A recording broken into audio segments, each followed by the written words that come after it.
কলকাতা। স্থানীয় সংবাদ পড়ছি ধৃতি সেন শর্মা। বিশেষ খবর হলো, সুপ্রিম কোর্ট আইপ্যাকের কর্ণধার প্রতীক জৈনের কলকাতার বাড়ি ও অফিসে তল্লাশির ঘটনায় ইডি আধিকারিকদের বিরুদ্ধে দায়ের হওয়া 4টি এফআইআর এর তদন্তের ওপর স্থগিতাদেশ জারি করেছে। কোনো কেন্দ্রীয় এজেন্সি যখন তদন্ত করছে, তখন রাজ্যের পুলিশ প্রশাসন সেখানে হস্তক্ষেপ করতে পারে কিনা সেই প্রশ্ন তুলেছে বেঞ্চ। নির্বাচন কমিশন ভোটার তালিকায় বিশেষ নিবিড় সংশোধন কর্মসূচিতে নথি যাচাইয়ের ক্ষেত্রে ক্লাস 10-এর অ্যাডমিট কার্ডকে বৈধ পরিচয়পত্র হিসেবে গ্রহণ করার জন্য রাজ্য সরকারের প্রস্তাব খারিজ করে দিয়েছে। এসআইআর এর দাবি ও আপত্তি জানানোর শেষ দিনে আজও রাজ্যের বিভিন্ন জেলায় 7 নম্বর ফর্ম জমাকে কেন্দ্র করে শাসক দলের বাধা দেওয়ার অভিযোগে পরিস্থিতি উত্তপ্ত হয়ে ওঠে।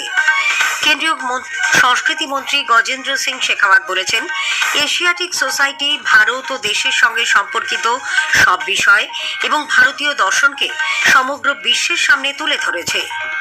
সরস্বতী পুজো এবং নেতাজির জন্মজয়ন্তী 23শে জানুয়ারি জয়েন্ট এন্ট্রান্স মেইন পরীক্ষা হচ্ছে না বলে ন্যাশনাল টেস্টিং এজেন্সি এনটিএ জানিয়ে দিয়েছে। মকর সংক্রান্তির পুণ্য স্নানের মাহেন্দ্রক্ষণ চলে গেলেও গঙ্গাসাগরে আজও ভিড় উপচে পড়ছে। আসি বিস্তারিত খবরে। সুপ্রিম কোর্ট আইপ্যাকের কর্ণধার প্রতীক জৈনের কলকাতার বাড়ি ও অফিসে তল্লাশির ঘটনায় ইডি আধিকারিকদের বিরুদ্ধে দায়ের হওয়া মোট 4টি এফআইআর এর তদন্তের ওপর স্থগিতাদেশ জারি করেছে। দুই বিচারপতি প্রশান্ত কুমার মিশ্র ও বিপুল এম পাঞ্চলির বেঞ্চ আজ এই সংক্রান্ত মামলার শুনানিতে কোনো কেন্দ্রীয় এজেন্সি যখন তদন্ত করছে, তখন রাজ্যের পুলিশ প্রশাসন সেখানে হস্তক্ষেপ করতে পারে কিনা সেই প্রশ্ন তোলেন।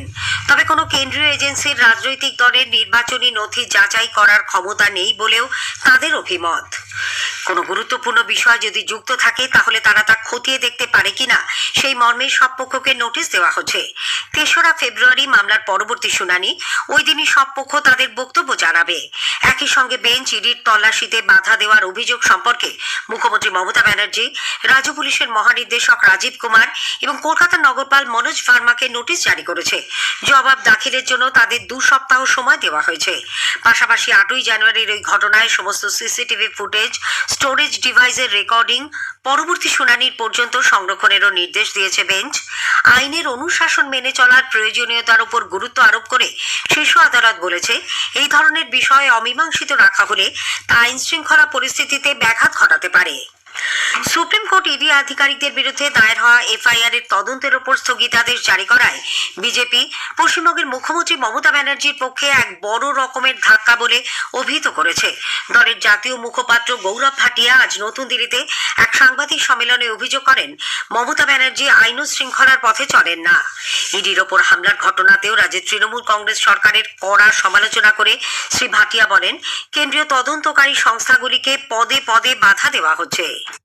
क्या ईडी, सीबीआई, सेंट्रल एजेंसीज जो हैं, इनको पार्टी के गुंडे आके टीएमसी के रोकेंगे?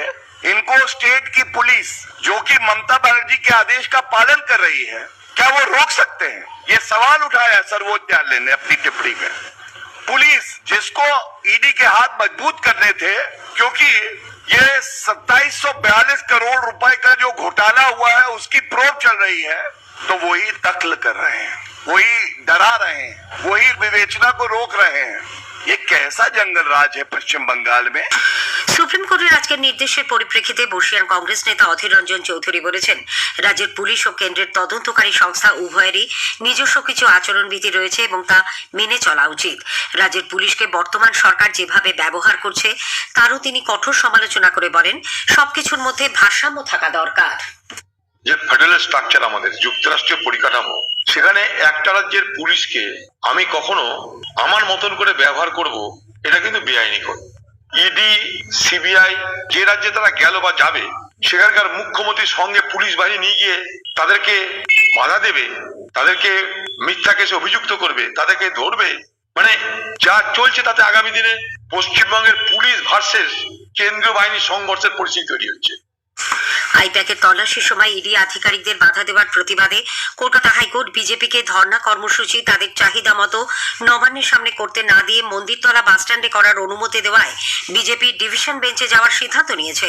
হাইকোর্টের বিচারপতি শুভ্রা ঘোষ আজ তার নির্দেশে জানিয়েছেন, বিরোধী দলনেতা শুভেন্দু অধিকারীর নেতৃত্বে মন্দিরতলা বাসস্ট্যান্ডের সামনে বেলা 10টা থেকে বিকেল 4টে পর্যন্ত সর্বাধিক 50 জন বিধায়ককে নিয়ে ধর্ণা দেওয়া যাবে, কিন্তু কোনো মাইক ব্যবহার করা চলবে না।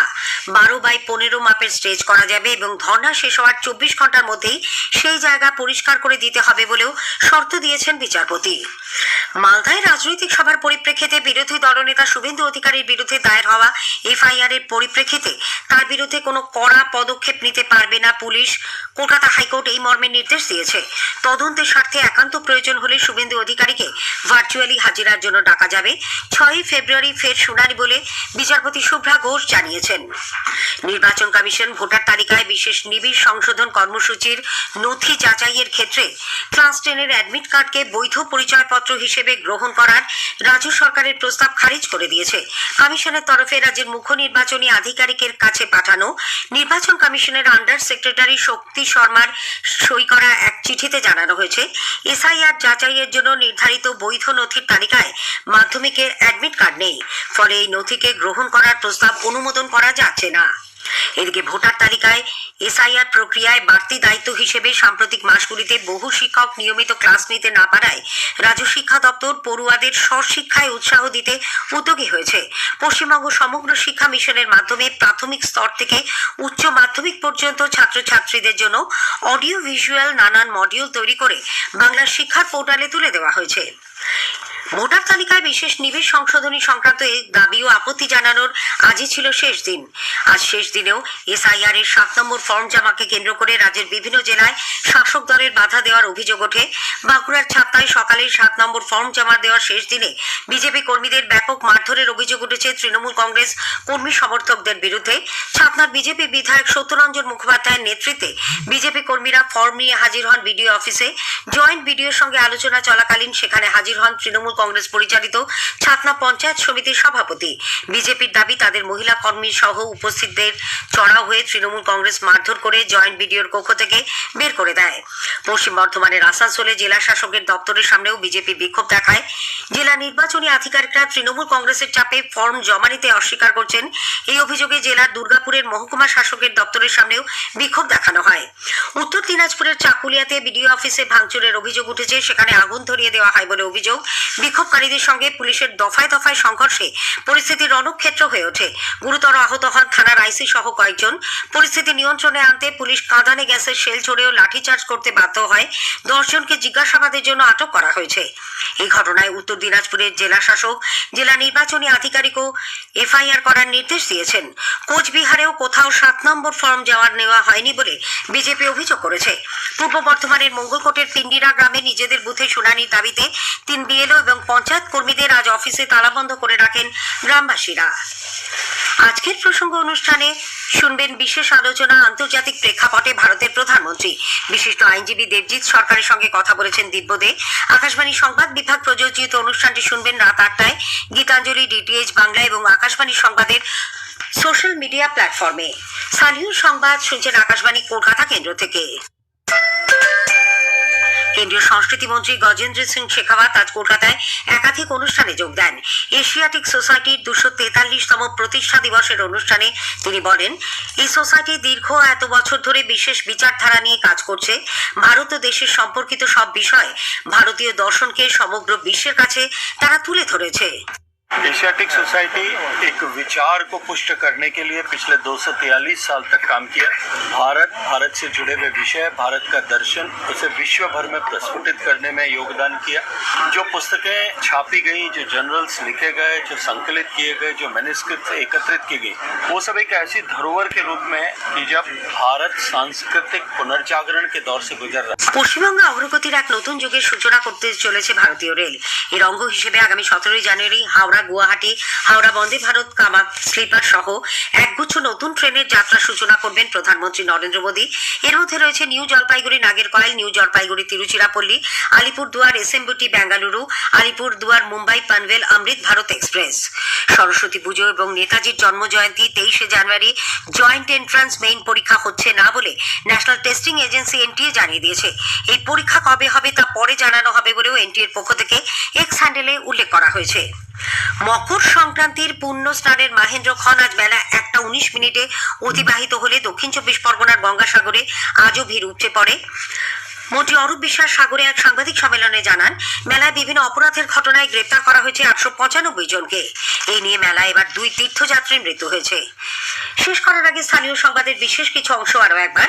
সুপ্রিম কোর্ট আইপ্যাকের কর্ণধার প্রতীক জৈনের কলকাতার বাড়ি ও অফিসে তল্লাশির ঘটনায় ইডি আধিকারিকদের বিরুদ্ধে দায়ের হওয়া 4টি এফআইআর এর তদন্তের ওপর স্থগিতাদেশ জারি করেছে। স্থানীয় সংবাদ শেষ হলো। পরের খবর 8:10-এ।